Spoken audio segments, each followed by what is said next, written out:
Happy New Year, Sam.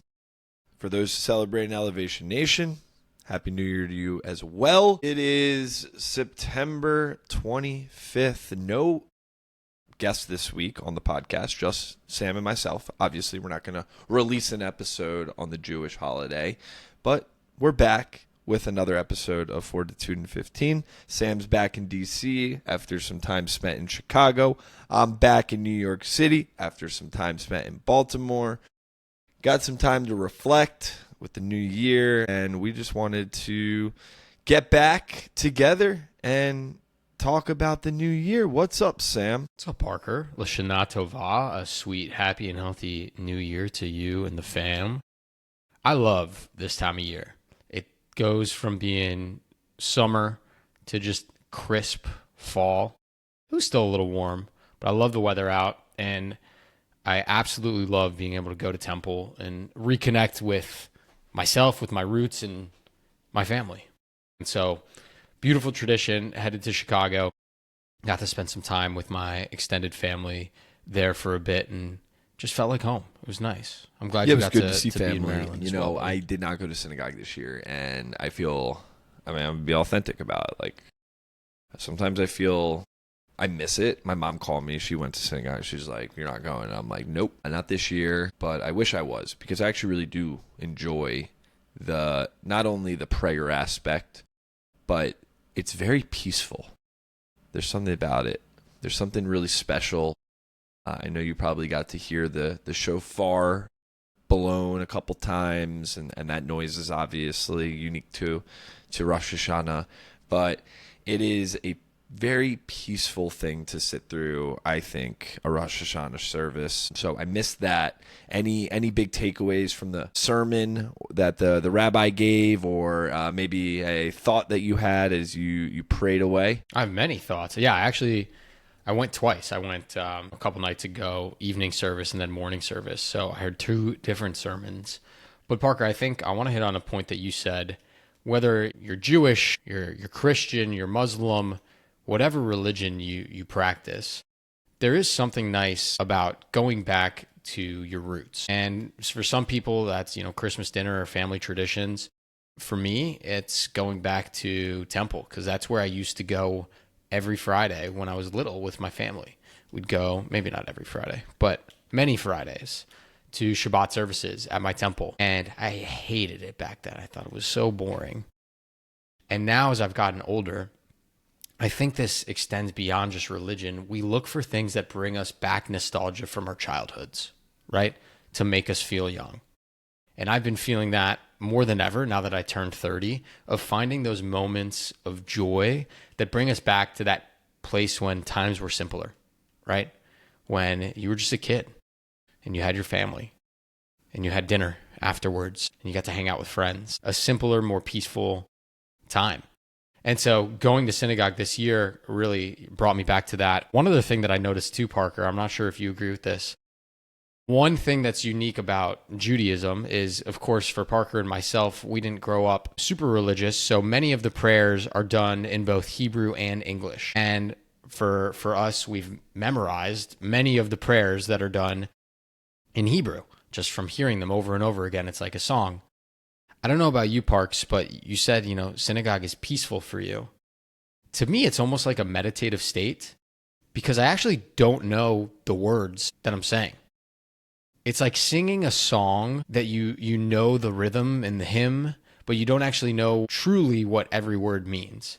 And for me, it allows me to get into this almost trance-like state where I'm saying and chanting the prayer, but my brain is thinking about different thoughts and things and being really mindful. Yeah. I don't know if you feel that same way, but like that's a unique thing I think about temple for me. At least this year or last year. But I agree with you.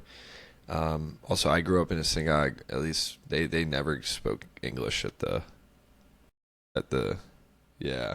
That's true. I did go to your temple. Yeah, You grew up conservative. It was all Hebrew. So literally, you're just there, like, okay, what are they saying? And obviously, there's transliteration in the book, but I'm with you. It's meditative. It's nice. It makes you reflect, obviously, every year, and I think that's a nice reminder just about how you can meditate or take time out of your day. And so I missed that this year. But to your point, words have meaning, but yet words have no meaning, essentially. It's less. Sometimes I think to your point is like the words have no meaning to you when you say it, but yet the melody and the camaraderie and the community that you feel and the tradition is how you feel close to Judaism, maybe feel close to your family, the congregation, and yourself as well. And you feel that rush of just fulfillment. I feel like I've appreciated that as I've gotten older. So with that, Sam, any thoughts around how you're going to approach the next year, or any revelations that you had from maybe the sermon? An interesting thought. One thing that I like to do that I'm going to be doing this weekend is reflecting on the past year and actually spending some time with myself and just thinking through all the incredible things that have happened and how grateful I am for the life that I have. This past year has been, a good one. I think any year you can get through healthy is a good one. And actually, Parker, it inspired me. I think I'm going to go to the Holocaust Museum this weekend. I know you've been seeing me hitting up a bunch of different new museums in DC that I'd never been to before, just solo Sam Sundays when I go explore the city a bit. And so I might be going to the Holocaust Museum and just, again, connecting with my roots a little bit more. It's been probably over a decade since I've been there. Yeah, that's an intense experience. So whether you go alone or you go with a group of people, it's an intense experience. But I think museums are great. It's interesting. We live in like our bubbles of our friends and our families and our social media algorithms, and you get just constant noise from what people believe, what people think, how they're feeling, how they're telling you how you should feel about something. We got an email the other day where this individual was like, the world's a bad place, and because of all that's happened in the world, and the world always has good and the world will always have bad, unfortunately. That's just, I think, life. And I thought about that for a second, and I was like, yes, with all the bad, yes, with all the good, you get this beautiful thing to be able to experience each and every day. And it's all perspective shaping. And that's why I think going to the synagogue, to your point, Sam, spending time with family in our roots gives you that perspective, knowing that while times are challenging, they might be always challenging. There might be some years that are better than others. There might be years where there's more challenging and suffering. But suffering, Sam, is part of our experience as humans. And so it's how do you bear with that? How do you frame your mind and shape your perspective that today's a good day because you get to say it's a good day. And you know what? Something shitty might come up.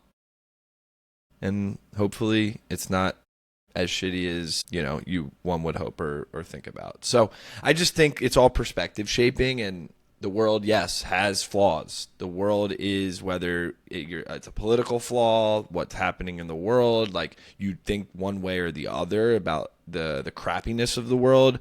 I can convince you, and I'm going to stand on a pedestal and convince you the world's a beautiful place too. Because every day, if you're listening to this, you have the ability to experience the beauty of life as well. It's funny, Parker, what you just hit on is exactly what the second sermon from the rabbi was on. Which, by the way, he's a great speaker. I think he's like 5 years older than us. Dude crushed it. Just great cadence, I think the rabbi great tone, has to have really like good public cadence speaker to it. Like they train the cadence. That's a big part of it. Absolutely. It's a skill set. I mean, side note, the whole time he was speaking, I was thinking, Parker, like, wow, I want to take this for our speech, that for our speech. And then I realized we have such a different type of audience and such a different type of situation that I don't know if we could be as regal. Like they're just so regal with how they speak. All right. Anyway, he pretty much said, long story short, God on the seventh day of creation, or whatever, sixth day, I don't even remember, that's bad, was deciding whether or not to make humans, right? He had already made plants and air and fish and animals and whatever. And so he goes and he calls on a group of angels and is like, hey, here's essentially a preview of what humanity could look like. Watch this preview. Should I make this group of people? Like, should I make humans? And it was like just craziness happening, right? And the angels were like, heck no, that sounds like a terrible idea. And then he showed a second group and they were like, absolutely not. No, what are you talking about? And then he showed a third group and he's like, the group of angels says, just go ahead and do it anyway. We know you showed the last two groups and they told you not to make them. You obviously want to. So go ahead and make humans. And humans inherently, right, came on the earth and do a lot of bad and do a lot of good. And so when humanity is ever over, I always wonder, and the rabbi was bringing up, are people going to remember the beautiful moments of humanity? Mother holding her newborn child, right? Someone falling in love, human innovation. Or are they going to remember the bad parts of humanity? And I think, to your point, Parker, it's perspective. Whatever you think and create in your head about how you see humanity is your prerogative, your perspective. And don't forget that you get the autonomy for that. Like I said, there's a lot of noise in the world, the algorithms in the world that you've curated yourself or someone else has curated for you, your conversations that you have on the street, at work, whatever it might be. You have that opportunity to shape how you want to see the world. And I don't want myself to lose sight of that, Sam, because I think we're in an age right now where, unfortunately, the world is noisier than ever. And so, with what we do at Elevation Nation through authenticity is through our talks on authentic intelligence and mental fortitude is you get that ability always. And if you need help shaping that perspective, I would love to talk to you, because I could sit on a pedestal that life's great every single day. And on this podcast, I've talked time and time again of how shitty some experiences I've had in my life, some shitty experiences that Sam's had in his life, shitty experiences of the world. But I'm going to sit here on a pedestal and say, we're alive. You get the beautiful experience of life.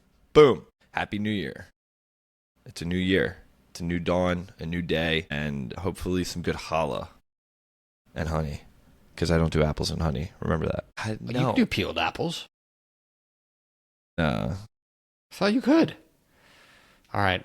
Well, maybe next year Parker will graduate his allergy and be able to do peeled apples. Well, it's not even like a thing where I don't even try anymore. It's just not worth it. Like, I vividly remember my entire family when I was like 5 years old were sitting around the table. And when we were younger, the dinners were a lot more formal, it felt. And it was like, all right, apples and honey, Parker, you're going to do it this year. And I'd eat it. And I'm like at the table. And I'm like, I proved you all wrong. Like, you literally going to kill this child right now in front of you. And like, I told you last year it was going to be.